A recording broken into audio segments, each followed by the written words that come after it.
It's always a terrible thing to report on the death of a child, especially one as young as Kartik Suman, who was just 7 years old. But before we can get to Kartik's terrible final moments, there was a spate of concerning incidents that led up to the attack that we must look into first. In April of 2025, Ranthambhore National Park in India reported 3 new Bengal tigresses in the park.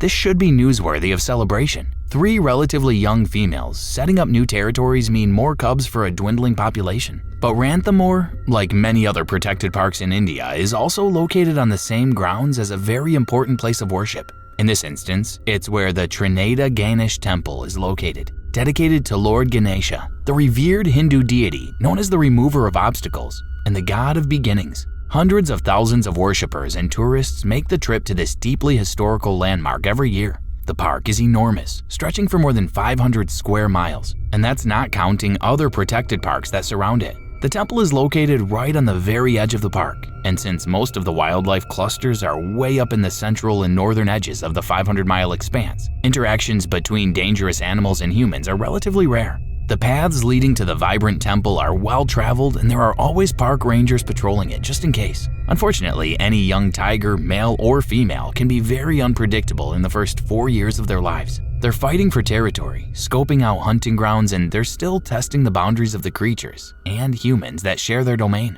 And in a place like Ranthambhore, that's a very hard balance to preserve. Nature is unpredictable enough, but humans are also monumentally stupid too.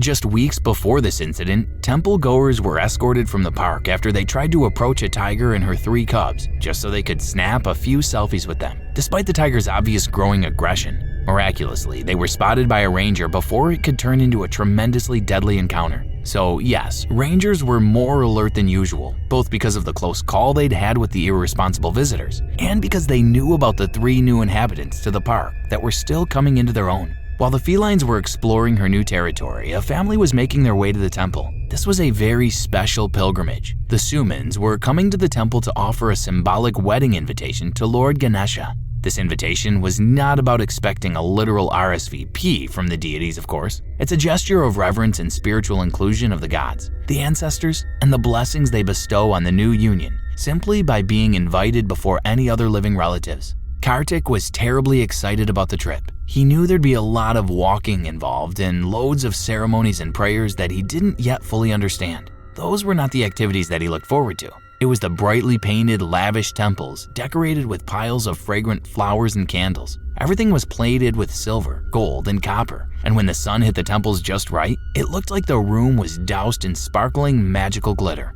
Kartik never tired of the magical atmosphere that their visits to temples brought, and he'd heard that this one was especially grand. He simply couldn't wait to see it. Kartik, his mother, father, and grandparents all crammed into a taxi and started the drive while it was still dark out. By the time the sun peeked out over the horizon, they were already on the path that stretched for more than a mile uphill. But Kartik didn't complain once. He practically ran up the slope to get there first, and he wasn't disappointed at all. The altar inside the ancient temple was the grandest and most sparkly one he'd ever seen. He followed the steps his family took, trying very hard to remember all the protocols that were expected of worshippers. By noon, the magic had worn off and Kartik was glad to be outside on the path again. The day sure was exciting, but all the fanfare and prayers had a lot of repetition that was bound to wear thin on a 7-year-old's attention span. Besides, the trip back was much more fun.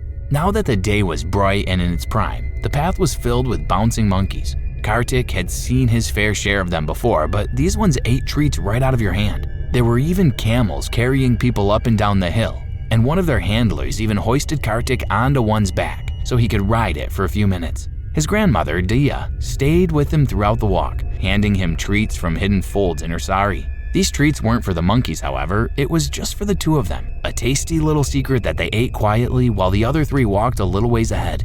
Around halfway back to the parking lot, they passed a mango orchard, and that's where the 2 of them turned from the path. Dia's bladder was not what it used to be, and she'd been looking for a place to relieve herself for the past 20 minutes. She told Kartik to keep a lookout for her. If anyone approached, he would whistle to warn her in time. But before she even made it 2 yards away from the road where Kartik stood watch, there was a sudden rustle and a snarl from behind her. Her old body turned around so fast that she could hear her bones crack with the sudden motion. The orange blur that streaked from the brush was so fast that she barely computed what it was before it was on top of Kartik. It was Kankati, one of the new females that had come to the park. In one smooth motion, her jaws closed around Kartik's skull, whipping him with her as she sprinted into the crop of trees ahead. Dia heard a crack like a whip. She instinctively knew that it was the sound of bones snapping. Kartik didn't have time to react. He didn't even scream. One moment he was standing there keeping a dutiful eye on the path, and the next a monster emerged from the bush like lightning. His entire head was engulfed in darkness and unimaginable pain radiated from everywhere above his shoulders. He wasn't even aware that his arms and legs flayed out like rags fluttering in the wind as his tiny body blew behind the cat that had his face between her teeth. Before he could make sense of the darkness, the hurt, and the chaos, everything just flicked out of existence. Kankati had crushed the boy's skull with her powerful jaws the moment she snapped them around his head. Those few seconds of pain and confusion went by so fast that we can at least be thankful that little Kartik didn't have to suffer. The animal knew that she needed to get her prey as far away from the path where humans walked as fast as possible, so she ran at full speed as deep into the wilderness as her lungs would allow her to go. By the time she stopped to feed, Kartik was long dead and Dia had already alerted every person within earshot. She screamed so loud that a herd of camels downhill was almost startled into a stampede. One of them balked so furiously that it dislodged a woman in a silken sari from its back. Luckily, she only hurt her pride and suffered no serious injury from the fall. Dia was driven to the gates to be taken to the hospital for shock while the rangers spread out to search for Kartik. It didn't take them long to locate the ravaged remains of the child or the tiger in question. Kankati only had enough time to devour a part of his upper thigh before they found them. When their jeep's engines came close, Kantari abandoned her catch and fled deeper into the wilderness. The men gently loaded Kartik into the back of the jeep, weeping bitterly as they did so.